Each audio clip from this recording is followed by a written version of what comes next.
Hello everyone, welcome to Jack and Jill Academy, the Infinite Knowledge Hub. Please watch the video till the end. Also like and share it if you find it useful. Kindly subscribe to our YouTube channel and press the bell icon for latest updates. Hello everyone, I am Lokesh Suthar. Today we are going to start a mathematics topics that is real number. Continue कर रहे हैं हम उसी real number को. Last की 2 classes के अंदर हमने क्या किया था, फर्स्ट जो हमारा क्लास थी उसके अंदर हमने रियल नंबर क्या होता है, कौन कौन से नंबर्स जो है उनको हम रियल नंबर बोल सकते हैं, तो रियल नंबर के बारे में जस्ट इंट्रोड्यूस किया था. उसके बाद जो नेक्स्ट क्लास थी उसके अंदर इस चैप्टर से रिलेटेड जो यूक्लिड डिवीजन लेमा होती है वो क्या होती है, उसका एल्गोरिदम क्या होता है, किसी भी 2 नंबर्स का हमें एचसीएफ अगर फाइंड करना है तो हम डिवीजन एल्गोरिदम को यूज करते हैं. उसके बाद में हमने एक फैक्टर ट्री पढ़ा था. कंपोजिट नंबर्स के फैक्टर को फाइंड करने के लिए हम फैक्टर ट्री को यूज करते हैं. तो हमने ये लास्ट क्लास के अंदर किया. आज की हमारी क्लास के अंदर इसी चैप्टर को हम कंटिन्यू कर रहे हैं और आज हम फंडामेंटल थ्योरम जो है अरिथमेटिक से रिलेटेड वो हम आज पढ़ेंगे. तो आइए देखिए फंडामेंटल थ्योरम्स क्या होती है. Fundamental theorem of the arithmetic. Fundamental theorem of arithmetic का मतलब क्या होता है, every composite number can be express as a product of prime. कोई भी कंपोजिट नंबर ले लो, जैसे आपने 6 लिया, उसके हम प्राइम फैक्टर कर सकते हैं, दैट इज 2 × 3. ठीक है, and this expression is a unique, मतलब हर नंबर के लिए यूनिक होगा. ऐसा नहीं आपका 8 आएगा तो 8 के भी 2 × 3 होंगे, 8 के फिर से वापस अलग हो जाएंगे, दैट इज 2 × 2 तो 8 के वापस ये फैक्टर नहीं होंगे. 8 के हर नंबर के हमारे अलग यूनिक जो है नया हमारे क्या आते जाएंगे, प्राइम फैक्टर्स आएंगे. ठीक है, तो apart from the order in which they occur, जिस फॉर्म में वो आ रहे हैं, जैसा नंबर आ रहा है उसके अकॉर्डिंग हमारे क्या होंगे, फैक्टर्स होंगे. अब इसकी एप्लीकेशंस जो होती है वो क्या होती है. फर्स्ट एप्लीकेशन होती है to locate HCF and LCM of the 2 और मोर पॉजिटिव इंटीजर. 2 या 2 से ज़्यादा पॉजिटिव इंटीजर्स आपको गिवन है और उनके एचसीएफ और एलसीएम आपको फाइंड करने हैं, तो इसकी एप्लीकेशन फंडामेंटल थ्योरम्स की हम वहाँ की यूज़ करते हैं. फिर to prove irrationality of the numbers. Irrationality मतलब जैसे रूट के अंदर हमारे जो नंबर्स होते हैं, √2, √3, 3 - √5, तो ऐसे टाइप्स के जो नंबर हैं ये हमें पता है कि क्या होते हैं, ये इरेशनल होते हैं. तो इरेशनल हमें प्रूफ करना है कि ये इरेशनल है. क्वेश्चन आता है prove that √2 is a irrational number. तो इसको प्रूफ करने के कुछ स्टेप्स भी है, वो भी हम आगे की क्लासेस के अंदर करेंगे. To determine the nature of the decimal expansion of the rational number. Nature का मतलब होता है कि वो कैसा डेसिमल एक्सपांशन आ रहा है, टर्मिनेटिंग आ रहा है या नॉन टर्मिनेटिंग रिकरिंग आ रहा है. तो इसमें भी हम जो है फंडामेंटल थ्योरम्स ऑफ अरिथमेटिक्स को अप्लाई करते हैं. तो कुछ थ्योरम्स है वो हम आगे पढ़ेंगे. अब हम पहली एप्लीकेशन जो हमारी हमने पढ़ी थी अभी, algorithm to locate HCF and LCM to 2 और मोर पॉजिटिव इंटीजर्स. तो हम क्या करते हैं, इसके भी कुछ स्टेप्स होते हैं. Factorise each of the given positive integer. जैसे सपोज मान लेते हैं एक आपको नंबर दिया 12 और एक दिया आपको 18, ये 2 आपके पॉजिटिव इंटीजर्स हैं. ठीक है, factorise each of the given positive integer. तो हम पहले स्टेप्स को फॉलो कर रहे हैं. जो हमारे दोनों नंबर है, 12 के भी कंपोजिट नंबर है हमारा, तो उसके प्राइम फैक्टर करेंगे तो क्या आएगा, 2 × 2 × 3. Are you got it. इसी तरह 18 जो हमारा दूसरा इंटीजर है उसके भी हम फैक्टर करेंगे, 2 × 3 = 6, 6 × 3 = 18. तो हमने दोनों नंबर्स के 2 से ज़्यादा भी आ सकते हैं, मैं 2 नंबर लेके आपको एग्जांपल करवा रहा हूँ. ठीक है, and express them as a product of powers of the primes in the ascending order to magnitude of the primes. यानी कि 12 के हमारे 2 फैक्टर आए, 2 × 2, मतलब 2 जो है वो 2 टाइम आ रहा है और 3 1 टाइम आ रहा है, और 18 के किए तो 2 1 टाइम आ रहा है और 3 2 टाइम आ रहा है. तो हमने फैक्टराइज कर दिए. उसके बाद सेकंड स्टेप में क्या करते हैं, टू फाइंड द एचसीएफ.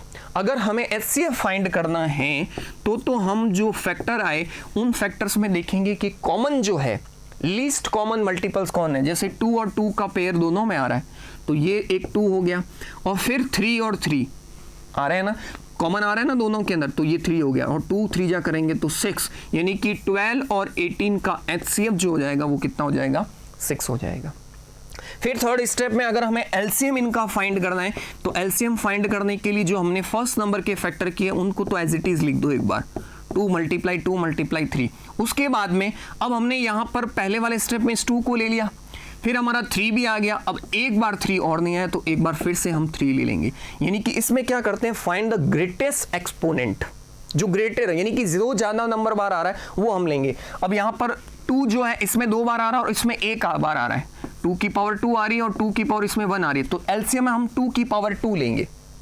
इसी तरह इसमें हमारी 3 की पावर 1 आ रही है और इसमें हमारी 3 की पावर 2 आ रही है, तो हम एलसीएम के अंदर 3 की पावर 2 मतलब 3 को 2 टाइम लेंगे, 1 टाइम नहीं लेंगे। तो इसका मतलब हो गया 2 जा कितना हो गया 4,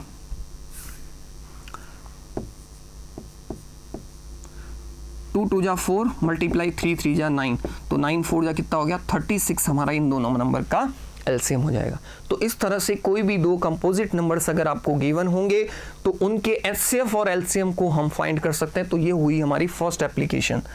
फिर आती है to prove irrationality of the numbers. किसी भी नंबर्स की इरेशनलिटी को फाइंड करना है तो हमें यहाँ पर एक स्टेटमेंट ये याद रखना है, let P a prime number. P एक प्राइम नंबर है, ठीक है। P divide by A square, अगर वो प्राइम नंबर जैसे 2 ले लिया, अगर वो नंबर ए स्क्वायर किसी ए स्क्वायर नंबर से डिवाइड हो सकता है तो वो नंबर हमारा ए से भी डिवाइड होगा। मतलब अगर कोई भी प्राइम नंबर किसी नंबर के स्क्वायर से डिवाइड हो सकता है तो उस खुद नंबर से भी बिना स्क्वायर के भी वो डिवाइड हो सकता है। तो ये लिखा, if p divide by A square then p also divide by A, where a is the positive integer. a हमारा यहाँ पर क्या होगा, पॉजिटिव इंटीजर होगा। तो ये हम इस स्टेटमेंट को रूट के अंदर जो प्राइम नंबर्स होते हैं यानी कि इरेशनल नंबर जिनको हम बोलते हैं उनको प्रूफ करने के लिए ये यूज आएगी वहां पर, इसलिए यहाँ पर इसका यूज बताया। एग्जांपल्स हम क्वेश्चन जब करेंगे तो हम इसको समझेंगे कि इरेशनलिटी किसी भी नंबर्स की कैसे प्रूफ करते हैं। फिर आता है to determine the nature of the decimal expansion of the rational number, and rational numbers का हम डेसिमल एक्सपांसन कैसे होगा वो हमें पता करना है। तो ध्यान देना, let x is equals to P upon Q form में हमें कोई नंबर दे रखा है, हमें कोई गिवन नंबर है, एंड पी और क्यू दोनों आपके को प्राइम नंबर्स है, be a rational number whose decimal expansion determinates then prime factorisation of q is of the form of 2 की पावर m मल्टीप्लाई 5 की पावर n। इस फॉर्म में अगर आता है तो हम उसको क्या कर सकते हैं, उसके m और n हमारे नॉन नेगेटिव इंटीजर्स होंगे। नॉन नेगेटिव इंटीजर्स का मतलब पॉजिटिव इंटीजर्स होंगे, ठीक है। तो 2 की power 3 can be written as 2 की पावर 3 मल्टीप्लाई। अब जैसे सिर्फ डिनोमिनेटर के अंदर सिर्फ 2 की पावर 3 आ गया, लेकिन मैंने क्या कहा कि डिनोमिनेटर इस फॉर्म में होना चाहिए, तो हम उसके मल्टीप्लाई में 5 की पावर 0 लगा सकते हैं, क्योंकि 5 की पावर 0 का मतलब क्या होता है, 1 होता है। आर यू गॉट इट, ठीक है। तो इस तरह से हम किसी भी नंबर्स के फैक्टर्स अगर डिनोमिनेटर इस फॉर्म में होगा तो वो हमारा क्या होगा, टर्मिनेटिंग डेसिमल एक्सपांसन होगा। कैसा होगा, टर्मिनेट। एक्सपांसन कैसा होगा, टर्मिनेट्स होगा। और अगर हमारे दूसरी कंडीशन आ रही है, let x is equals to p upon q be a rational number such that the prime factorisation of q is not in the form of 2 की पावर m एंड 5 की power n, then m and n जो है वो non negative मतलब positive integers है, then x has the non terminating ring. जैसे कि इस एग्जांपल को हम करते हैं, 64 अपॉन 455 है हमारा। तो जब हम 455 के फैक्टर्स करेंगे तो एक बार देखो करते हैं हम यहाँ पर, 5 9 जा 45, 5 1 जा 5, ठीक है। फिर 13 से जा रहा है ये सीधा, 13 7 जा 91 एंड 7 1 जा 7।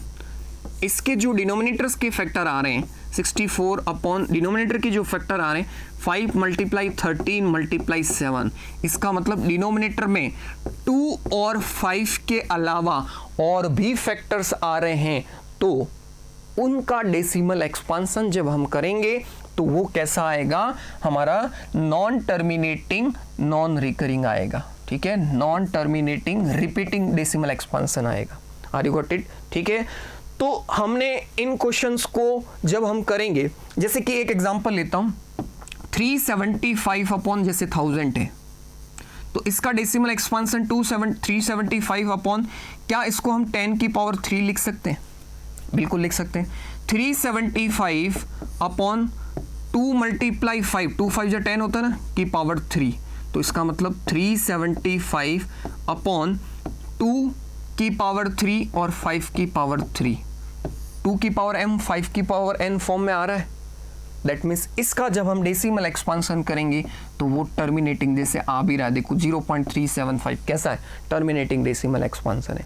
ठीक है, तो इस तरह से हम हमारी 3 जो फंडामेंटल थ्योरम्स जो एप्लीकेशन थी वो हमने पढ़ी। ठीक है, तो ये इस चैप्टर से रिलेटेड जितना भी बेसिक कंसेप्ट था वो हमने इन 3 क्लासेस के अंदर जो कंप्लीट किया। नेक्स्ट आने वाली क्लासेस के अंदर हम इनकी क्वेश्चंस भी करेंगे। ठीक है, thank you class. Thank you for watching the video. Follow us on Facebook, Instagram, Twitter, and LinkedIn as Jack and Jill Academy for more information. You can also download Jack and Jill Academy's app from Play Store for online courses related to school education from pre-primary to senior secondary level. Competitive exams like NTSC, NDA, CLAT, JEE, NEET, and multi-activities like yoga, art and craft, dance, music, self-defense, and many more.